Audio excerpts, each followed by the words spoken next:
জামাত ইসলামের আমরা কিন্তু মন্ত্রী পর্যন্ত দেখেছিলাম। ইসলামী আন্দোলনকে 120টা আসন দেওয়া উচিত, ইসলামী আন্দোলনকে সব দিয়ে দেন, আমাদের কিছু আসে যায়। রাজনীতির মাঠে কে কতটা পা শক্ত করে দাঁড়িয়ে আছে এটা আপনাকে বুঝতে হবে। আপনি ইসলামী আন্দোলনের যখন রাজনীতির মাঠটা যাচাই বাছাই করতে যাবেন, ওনাদের সম্ভবত মেয়র পর্যন্ত কোনো প্রার্থী ছিল না, দেখেছেন কি? জামাত ইসলামের আমরা কিন্তু মন্ত্রী পর্যন্ত দেখেছিলাম। এরকম করে যদি এখন মনে করে যে ইসলামী আন্দোলনকে 120টা আসন দেওয়া উচিত এবং তারা সেখান থেকে জিতে আসতে পারবে, ইসলামী আন্দোলনকে সব দিয়ে দেন, আমাদের কিছু আসে যায় না।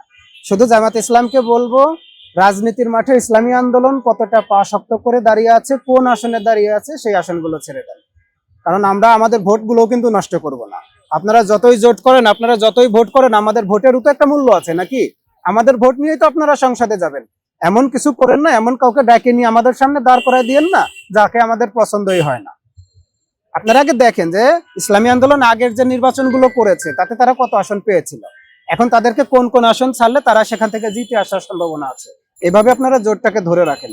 এমন কাউকে আমাদের সামনে উপস্থাপন করেন না যাদেরকে আমরা চিনি না, যাদেরকে আমরা পছন্দ করি না।